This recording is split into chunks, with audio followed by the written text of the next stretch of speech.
You know that line, "I'd do anything for you"?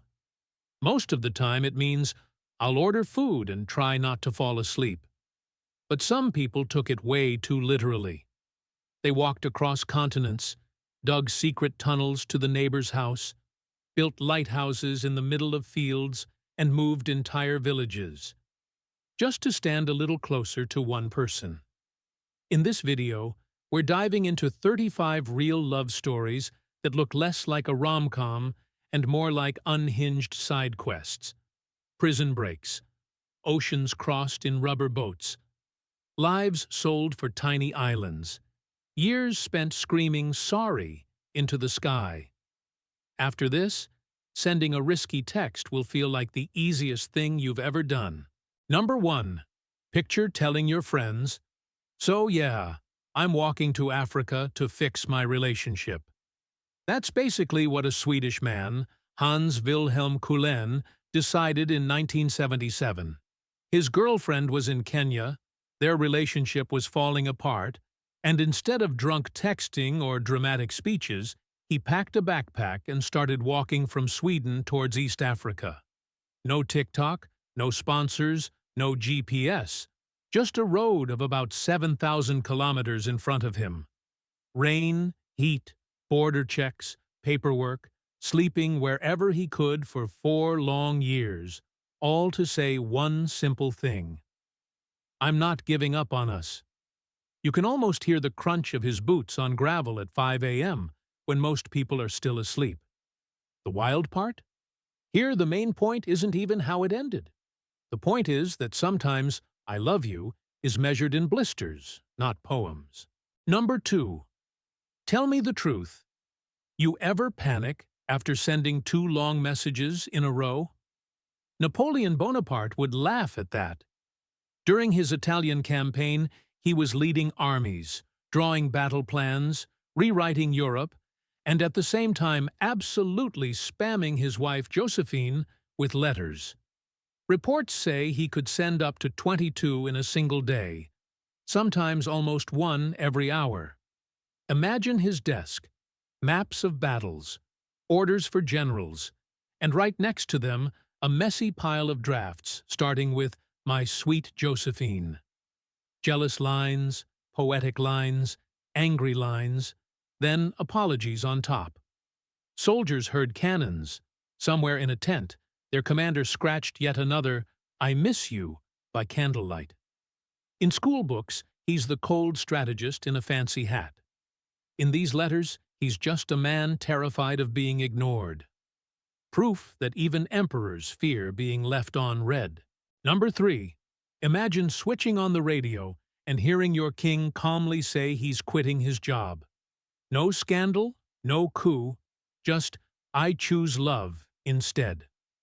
That's what happened in 1936, when Edward VIII stepped away from the British throne for an American woman named Wallis Simpson. On paper, he had everything: palaces, crowns, carriages, a whole empire attached to his last name. Off paper, he was simply a man who fell in love outside the official script. Their relationship sparked whispers, pushback, endless "you can't do that" behind closed doors. Yet he signed the abdication papers and walked away so he could marry her. Picture the sound of a fountain pen scratching on thick royal paper while the room holds its breath. One signature, and history changes direction, because one man decided that "us" mattered more than "your majesty." Number 4.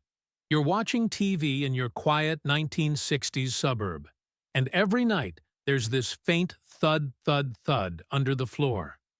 No, it's not a horror movie. It's your neighbor in love with the girl next door. In the United States, a man named Callis Bryce secretly started digging an underground tunnel straight towards the house of the woman he adored. Not texting, not flowers, not awkward small talk over the fence. An actual tunnel.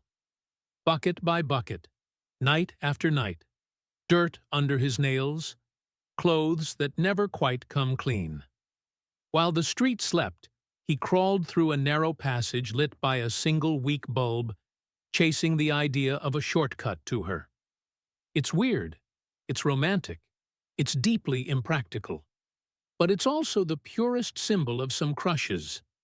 You literally lose daylight, digging your way towards someone who has no idea how far you've gone. Number 5. Your breath turns to mist, fingers numb, and you pull your coat tighter. Now imagine being so powerful that instead of wearing an extra layer, you just cancel winter for your partner.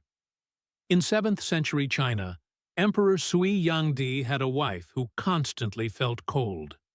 His solution was not, "Here's a blanket," but an order: warm the streets themselves. Servants and workers poured and circulated hot water to heat the walkways so her feet wouldn't freeze when she went outside. Steam rose where frost should have been. Parts of the city literally reshaped around one woman's comfort. It's an almost absurd love language. Not flowers, not poems, but infrastructure. And it quietly proves the same thing all these stories do. When someone in love holds power, weather, money, and common sense often lose to one simple thought: I don't want you to be cold. Number 6. You open your mailbox, and it's there again. Another envelope in the same familiar handwriting. Now imagine that happening not for a week, but for 20 years. That was the life of a Frenchman named Marchand Arthur, who decided that if one love letter was good, then 42,000 might do the trick. He wrote several times a day, every season, through holidays, fights, and reconciliations, pouring ink and pieces of himself onto paper. Neighbors probably knew the postman's footsteps by heart. Stacks of letters grew into their own weather system in her room: crinkling paper, fading stamps, dates from decades. There's no neat, and they lived happily ever after, here in the records. What we do know is this: sometimes love isn't a grand speech. It's the quiet, stubborn decision to say, I choose you, again and again, until the calendar gives up counting. Number 7. There's this sound he never forgot: the echo of his wife's cough against the hard rock of the hills. In rural India, Dashrath Manji watched her struggle to reach a distant hospital because a mountain stood between their village and help. No roads, just a brutal path that turned every trip into hours of climbing.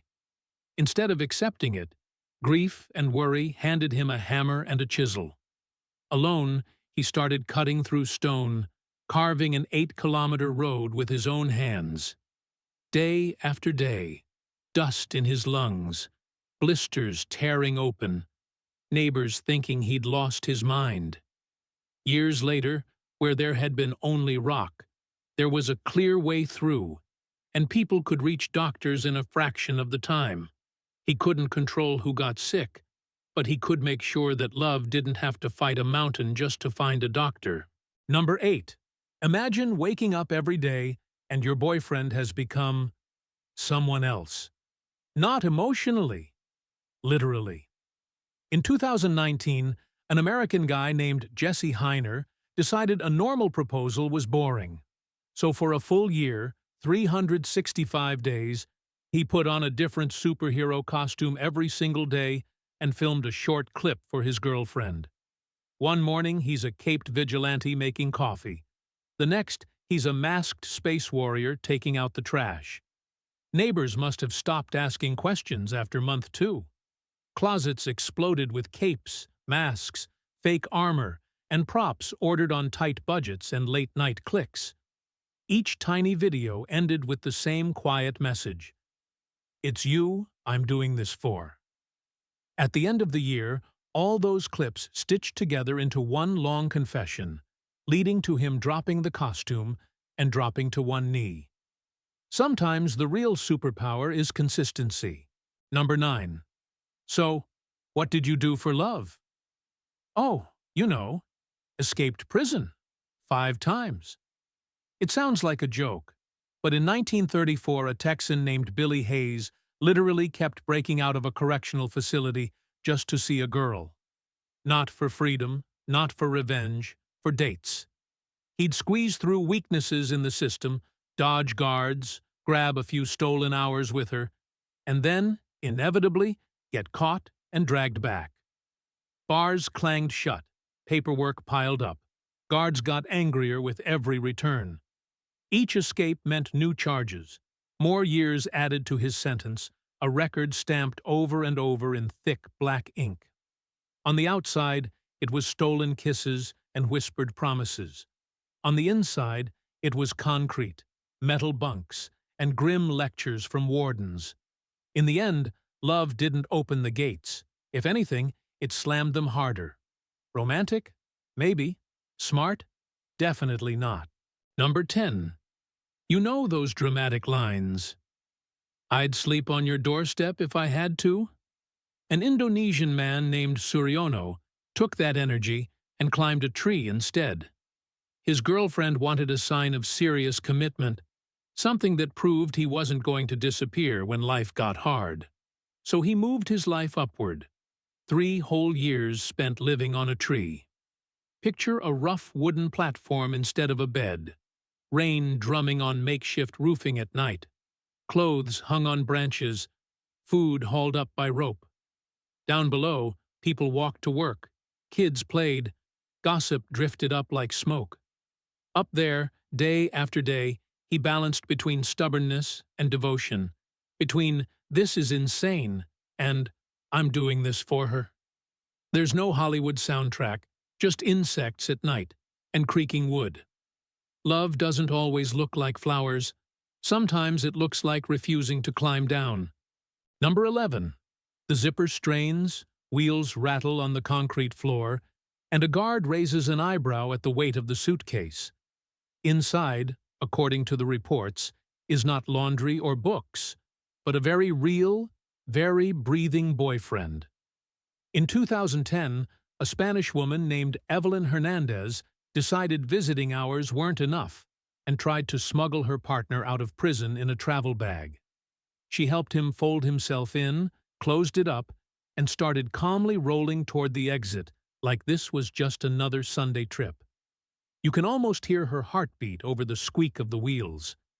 Of course, the plan didn't survive contact with security. The bag was opened, the escape attempt failed, and both faced serious trouble. The takeaway? Love may fit into a suitcase, but metal detectors, suspicious guards, and common sense definitely don't. Number 12. Island or house? Most of us would pick the house and call it a day. Guy Clark, an Italian man in the 1960s, looked at everything he owned, sold it all, and chose the island. Literally. He gave up his possessions to buy a tiny piece of land in the sea near Sardinia as a gift for the woman he loved. Think about that moment at the notary's office. Paperwork on the table, his savings disappearing into signatures, and in his head, just one image. Her standing on a private shore.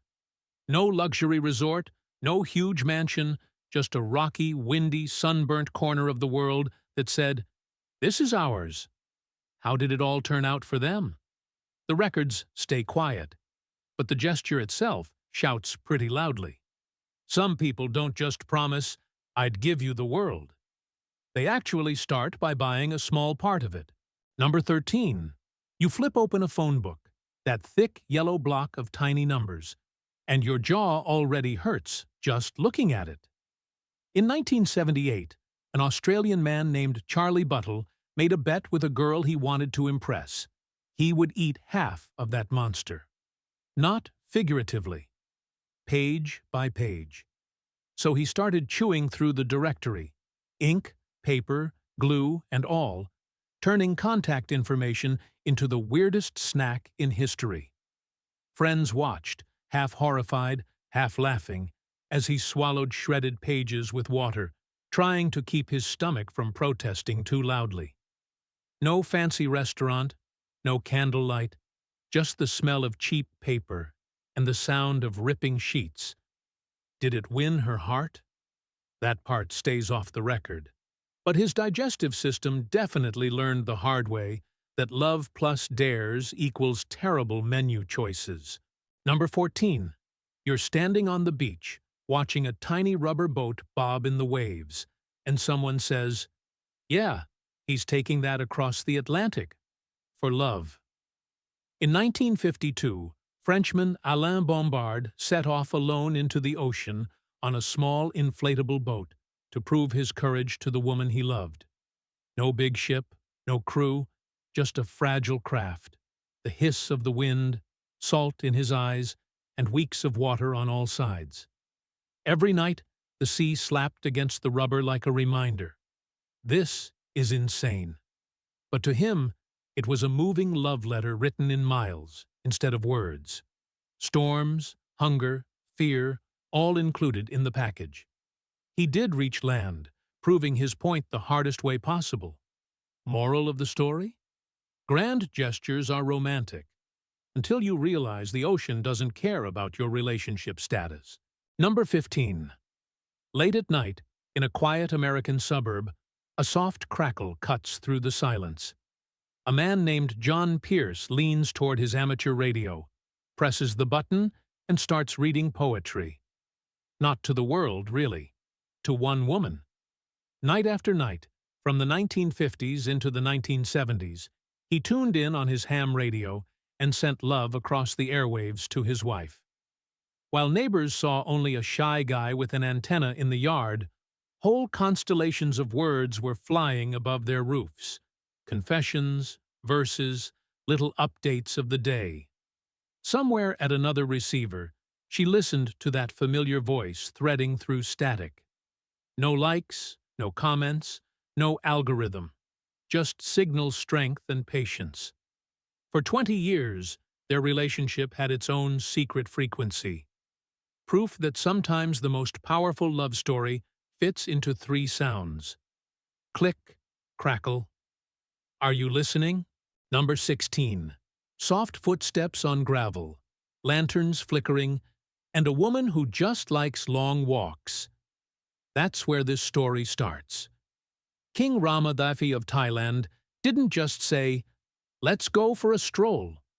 He ordered an entire park and route to be built, stretching around 16 kilometers, simply because his wife loved walking. Imagine the planning meetings, engineers with maps, courtiers worried about budgets, and in the middle a king saying, "Make it beautiful. She'll be there." Trees planted, paths laid, benches placed, where the view caught the light just right. At dawn, the air smelled of wet earth and flowers, and somewhere between guards and etiquette, there were just 2 people sharing a quiet walk. Here, love wasn't a secret or a rebellion. It was public infrastructure. Proof that sometimes the biggest flex isn't a diamond. It's a whole park on the map. Number 17. The first stitch never looks like much. A tiny X on a blank piece of fabric. A dot in a sea of white. But a man with a crush and a stubborn streak turned that tiny X into a 1.2-meter-tall cross-stitch portrait of the girl he loved. 6 months of evenings and weekends, needle going in and out, eyes aching from counting squares, colors carefully chosen to match her hair, her smile, that exact shade of her favorite shirt. Friends went out. He stayed home with threads and a lamp, listening to the quiet click of the hoop. By the end, the fabric was heavy with thousands of stitches, each one a silent, "I see you." No fancy filter, no instant print, just patience, sore fingers, and a face slowly appearing from nothing. Sometimes devotion is measured in pixels. Here, it was measured in thread. Number 18. Clank, clank, clank. Every step sounded like a blacksmith having a breakdown. In the 16th century, a German knight named Hans von Stauffen decided that flowers and poems were too basic. To impress a lady, he suited up in full armor and walked roughly 300 kilometers to reach her. That's heavy steel plates, helmet, and all, on dusty roads with no air conditioning, no sports drinks, just sweat and stubborn pride. Sun beating down on metal turned him into a walking oven. Every hill felt like a personal insult. Villagers probably stared as he trudged past, red-faced, overheating, somewhere between heroic and ridiculous. By the time he arrived, he was reportedly close to collapse from heat. Did she swoon? Did she roll her eyes? History doesn't say. It just leaves us with one clear lesson. Chivalry is romantic. Heatstroke is not. Number 19.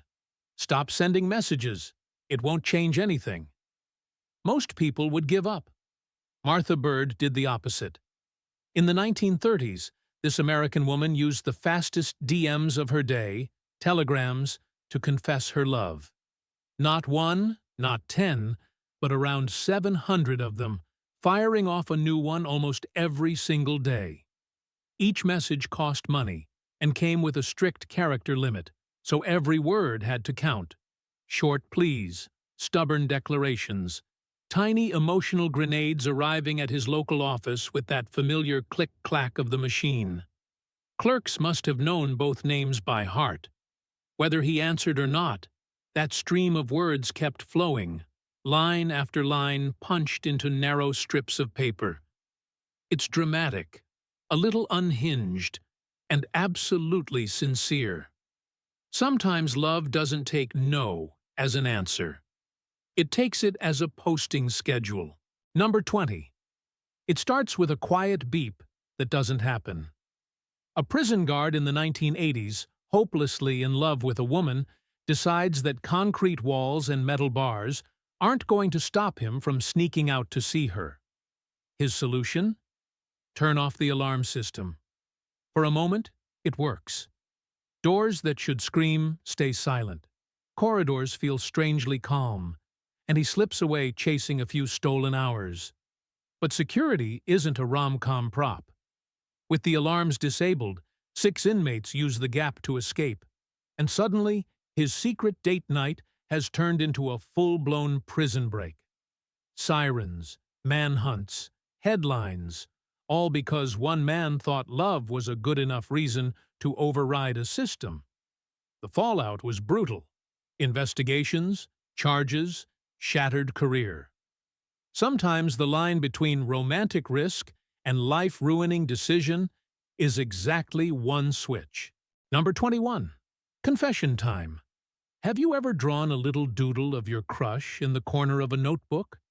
Now scale that up to absolute insanity. In the 1970s, a Japanese manga artist broke up with his girlfriend and decided that instead of sending one sad letter, he'd draw their whole relationship. All of it. Page after page.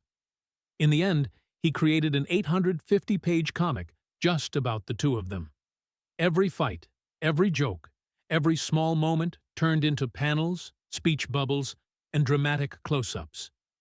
Nights blurred into mornings under the desk lamp, coffee cups piling up as ink soaked into paper. Friends released chapters to magazines. He just kept turning their us into a story. Did it win her back? The records don't scream happy ending. But what's clear is this. If someone illustrates 850 pages about you, you've basically become their personal genre. Number 22. Picture endless flat fields, wheat swaying, maybe a tractor in the distance. And suddenly, a full-sized lighthouse just standing there, like it got lost on the way to the ocean. In Kansas, a farmer built exactly that for the woman he loved. A real lighthouse in the middle of landlocked America. Only because it was her dream. No coastline, no harbor, just soil, sky, and this tall white tower with a light on top. Neighbors must have slowed their trucks every time they drove past, blinking like, did the sea move, or did he? Step inside, and you can imagine the smell of fresh paint and sawdust, stairs circling upward to a view where waves should be, but aren't. It didn't guide ships, but it did something else. It proved that when she said, I've always wanted a lighthouse. He actually listened. Number 23. The wheels of his rollerblades click over the same cracks in the sidewalk, again and again, year after year. In Miami, a man messed up with his ex and decided to apologize in the most stubbornly visible way possible. For 5 years, he skated around the city with a big sign that said just one word: sorry. Sunburned shoulders, worn-out bearings, rain-soaked cardboard, honks from cars, laughs from tourists who had no idea what his story was. Some days people clapped. Some days they didn't even glance up from their phones. But he kept rolling circles around his own guilt. No million-dollar gesture. No cinematic speech. Just thousands of sweaty laps. And that same simple message. Whether she forgave him or not, only they know. But one thing's clear. Sometimes the longest distance isn't 10 kilometers. It's from "I was wrong" to actually showing it. Number 24. First came the breakup, then came the boxes. In Spain, around the year 2000, a woman was dumped by a guy she loved. And instead of burning his stuff or rage texting at 2 a.m., she did something much more creative. She built a museum about their relationship. Literally. Rooms filled with tiny relics of them. Ticket stubs, letters, gifts, photos. That one stupid souvenir that meant too much. Visitors could walk through and trace the rise and fall of one couple, like an emotional timeline with labels. Each object suddenly had a little sign explaining what it once meant. The first trip, the inside joke, the last argument. What started as private pain quietly became public art. She didn't erase the story. She curated it. Proof that sometimes the most powerful revenge isn't destruction. It's turning "you hurt me" into an exhibition. Number 25. You're on a highway in the Midwest, and traffic suddenly slows. People lean out of their windows, squinting. Up ahead, moving at a heroic 20 kilometers an hour, is a man on a lawn tractor. Not hauling tools, not working a field, just driving. In 1994, American man Alvin Strait set off from Iowa toward Wisconsin on his small tractor, making a 200-kilometer journey to see his sick wife. No fast car, no comfortable RV, just the steady chug-chug of a machine meant for mowing grass, not crossing states. He camped by the roadside, felt every gust of wind and every bump through the metal seat, probably smelled of gasoline more than cologne. Drivers passed, stared, maybe shook their heads, but he kept going east. By the time he arrived, his message was crystal clear. I don't care how slow it is. I'm coming anyway. Number 26.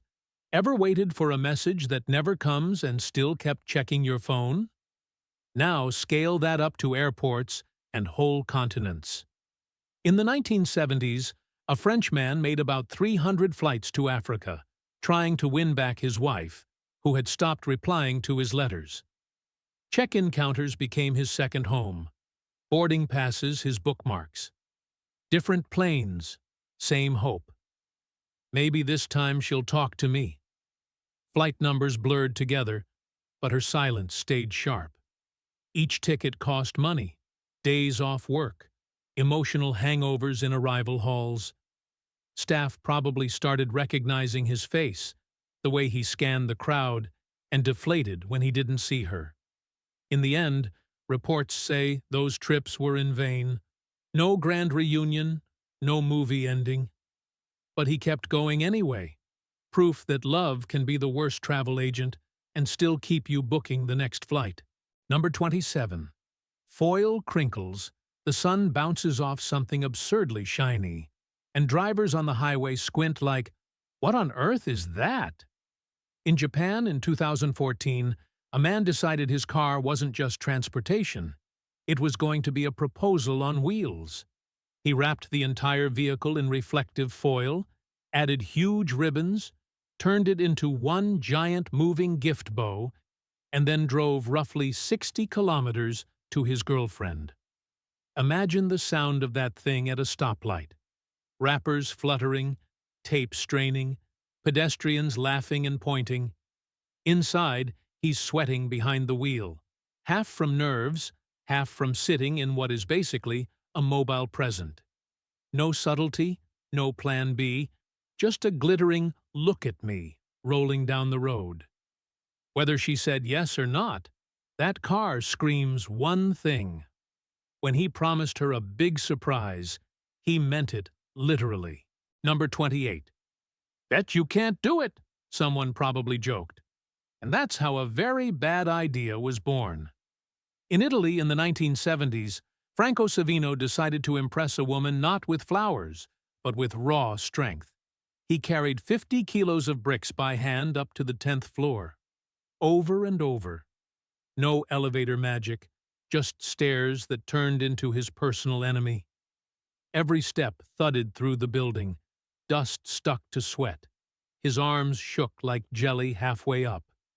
Neighbors might have opened their doors, watching this guy stagger past with a sack of bricks and a look that said, "This is fine, totally fine."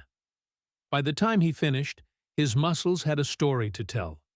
But, according to reports, the woman wasn't exactly swept off her feet. Moral? You can lift the world and still not lift someone's feelings. Number 29. The chisel bites into stone again and again under a burning sky. In India in 1985, a man known as Andrew's gang faced the worst kind of silence. His wife had died. Grief made some people withdraw. He picked up tools. Over time, he created a 250-ton stone complex dedicated entirely to her, a love story turned into architecture. Blocks rose into arches and walls, pathways curved through carved rock, each corner holding some quiet memory of them.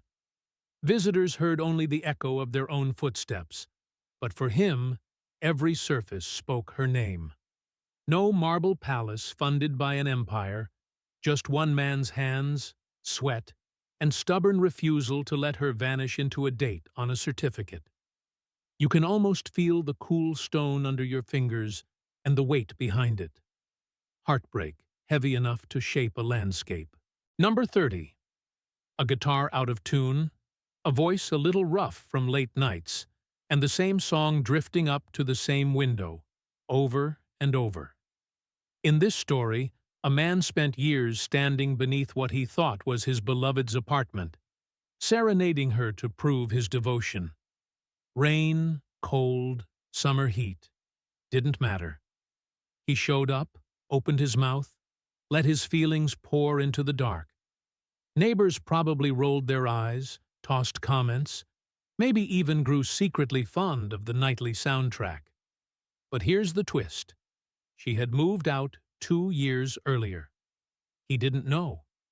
He sang to curtains, to bricks, to strangers trying to sleep. The building remembered him more than she did. It's funny, and a little heartbreaking at the same time. Sometimes the audience you're killing yourself for isn't even in the room anymore. Number 31. First comes the smell. Sharp, sweet lavender cutting through the summer air. In 2009, a French farmer in love with a woman named Amélie decided regular flowers weren't enough. So he planted fields of lavender in rows that spelled out her name. 7 miles of purple letters, big enough to be seen from the sky.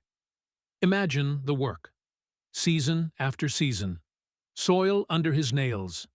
Back aching. Carefully mapping each curve of the A, so the shape would be clear from above. From the ground it was just plants and bees. From a hill, you started to see it. From a plane or satellite, it shouted Amélie to the whole world. Locals drove past and saw just another field. She, somewhere in that landscape, knew it was a message carved in color and scent. Some people send a text. He rewrote the countryside. Hard to top that in any grand gesture competition. Number 32. Your suitcase wheels break after one trip, and you're done. Now imagine skipping the suitcase completely and crossing 14 countries on foot, just to ask one question. A Polish man named Tomasz Mikalski turned his proposal into a literal pilgrimage. Step by step, he walked across Europe, moving through borders, languages, and weather with the same thought bouncing around his head. Will she say yes? Blisters, worn-out boots, cheap hostels, nights under strange roofs, passport stamps piling up like nervous heartbeats. Each new country wasn't just geography. It was one more layer of commitment. One more, "I'm serious about you," written in kilometers, not texts. By the time he finally reached her, he'd dragged his feelings over mountains and highways.